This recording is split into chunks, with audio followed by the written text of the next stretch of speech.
പിയാസുനിൽ നിന്ന് തുടങ്ങാം. പിയാസുനിൽ വയനാടുകാരുടെ ചിരകാലാഭിലാഷമാണ് ഈ തുരങ്കപാത എന്നുള്ളത്. കാര്യം അവർ ചുരത്തിൽ കുടുങ്ങി.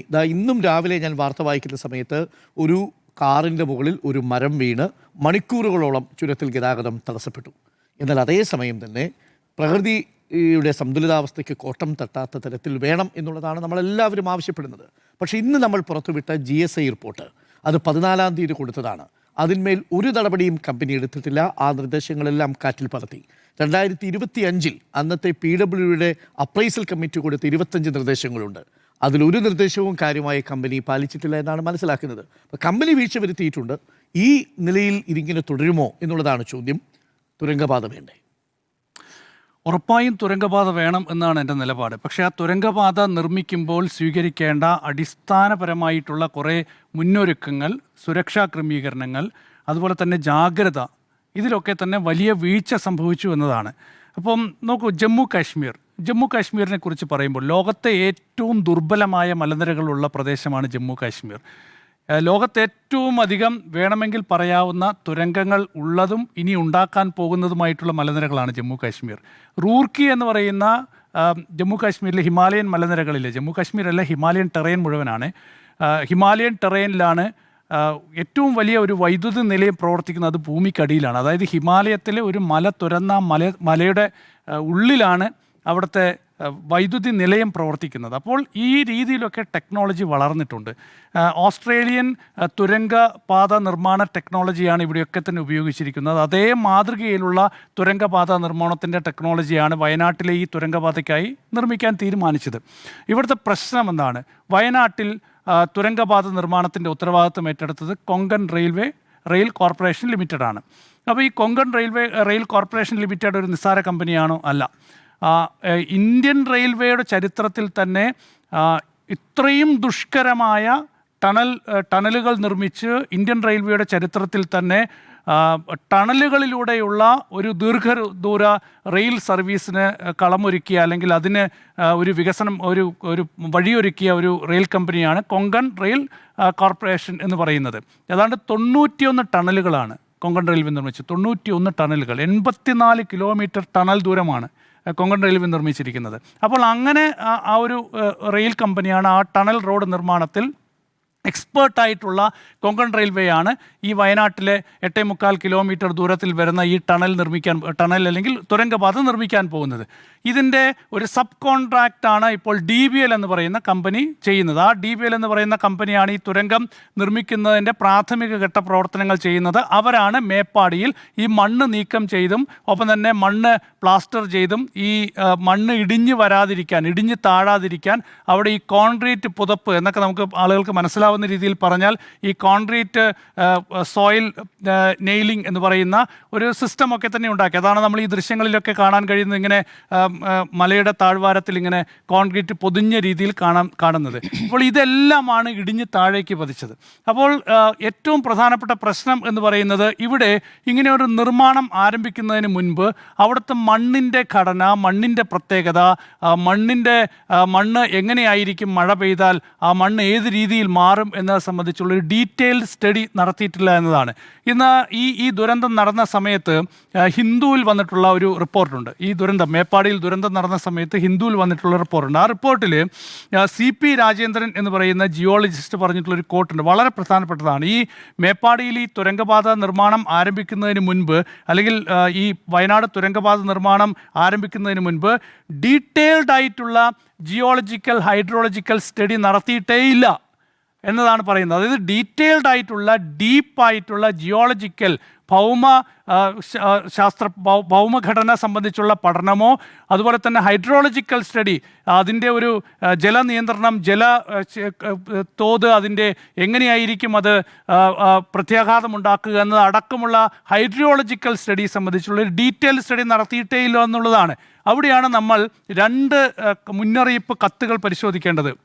എൻ്റെ കയ്യിലുള്ളത് ഒന്ന്, കേന്ദ്ര വനം പരിസ്ഥിതി മന്ത്രാലയം ഈ പദ്ധതിക്ക് പാരിസ്ഥിതിക അനുമതി നൽകിയിട്ടുള്ള ഒരുപാട് നിർദ്ദേശങ്ങളുണ്ട്. ഇതിനകത്ത് പരിശോധിച്ചാൽ എങ്ങനെയാണ് ഈ പദ്ധതി നടപ്പാക്കേണ്ടത്, ആ പദ്ധതി നടപ്പാക്കുമ്പോൾ നിങ്ങൾ സൂക്ഷിക്കേണ്ട മുൻകരുതൽ നടപടികൾ എന്തൊക്കെയാണെന്ന് വളരെ വ്യക്തമായി പറയുന്നുണ്ട്. ഈ വയനാട് എന്ന് പറയുന്നത് പാരിസ്ഥിതികമായി വളരെ പ്രധാനപ്പെട്ട ദുർബല പ്രദേശമാണ്. നേരത്തെ കസ്തൂരിരംഗൻ റിപ്പോർട്ടിൽ, അതിനു മുൻപ് മാധവ് ഗാഡ്ഗിൽ റിപ്പോർട്ടിലൊക്കെ തന്നെ വയനാട്ടിൽ നിർമ്മാണങ്ങൾക്ക് വലിയ നിയന്ത്രണം വേണം.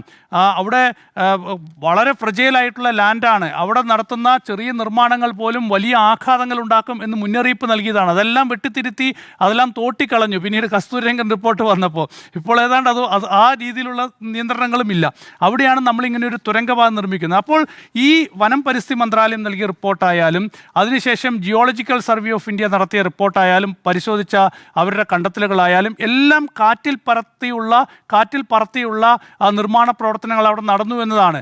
ഏറ്റവും ഒടുവിൽ ജിയോളജിക്കൽ സർവേ ഓഫ് ഇന്ത്യയുടെ ഈ ഒരു റിപ്പോർട്ട് വരുമ്പോൾ ആ റിപ്പോർട്ടിൽ പറയുന്നുണ്ട് അവിടെ DBL എന്ന് പറയുന്ന ഈ സബ്സിഡിയറി കമ്പനി, അതായത് കൊങ്കൺ റെയിൽ കോർപ്പറേഷൻ നൽകിയിട്ടുള്ള ഉപകരാർ പ്രകാരം അവിടെ ഇപ്പോൾ മണ്ണ് മാന്തൽ പ്രക്രിയ നടത്തുന്ന, ഇപ്പോൾ അവിടെ നമ്മൾ കാണുന്ന ദൃശ്യങ്ങളിലൊക്കെ മണ്ണ് കൂട്ടിയിട്ടിരിക്കുന്ന അതിൻ്റെ ആ ഒരു പ്രവൃത്തി നിർവഹിക്കുന്ന ഈ DBL എന്ന് പറയുന്ന കമ്പനി ചെയ്തിട്ടുള്ള എല്ലാ നിർമ്മാണ പ്രവർത്തനങ്ങളും അതിൻ്റെ നീക്കങ്ങളുമൊക്കെ തന്നെ ഈ ജിയോളജിക്കൽ സർവേ പറയുന്നത് വലിയ സുരക്ഷാ ഭീഷണി ഉയർത്തുന്നതാണെന്നാണ്.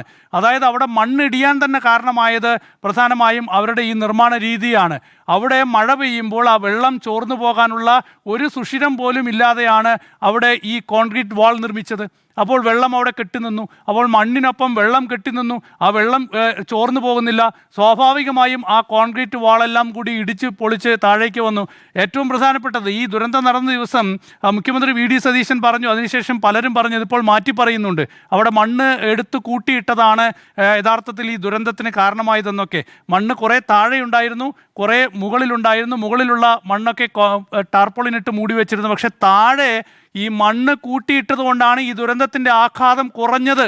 അതാണ് ഇപ്പോൾ വരുന്ന വിവരം.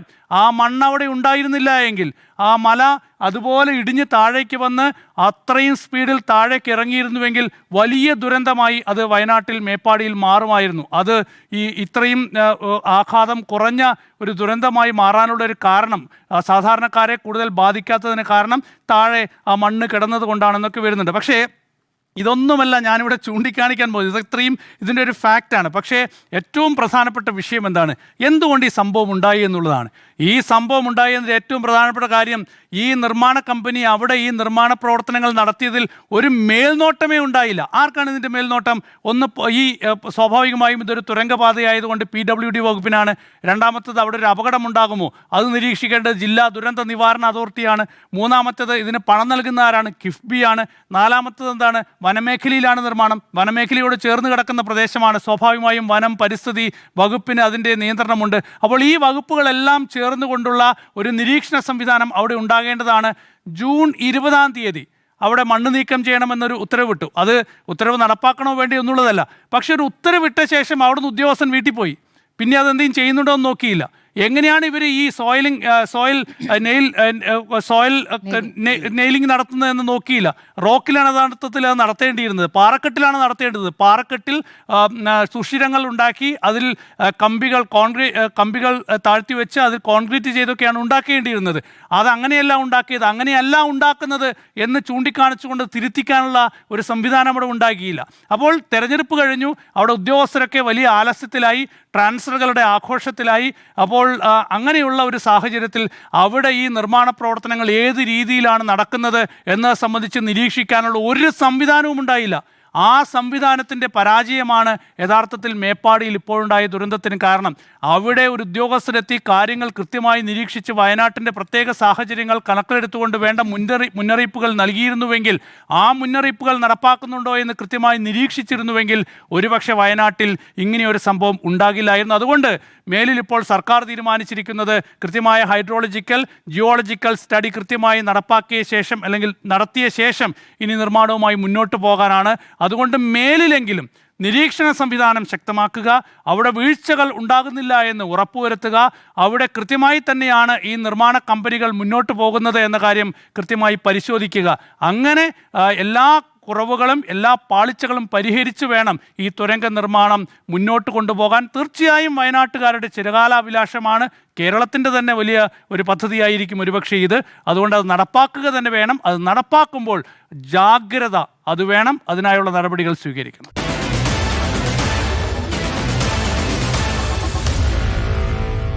Meet the editors.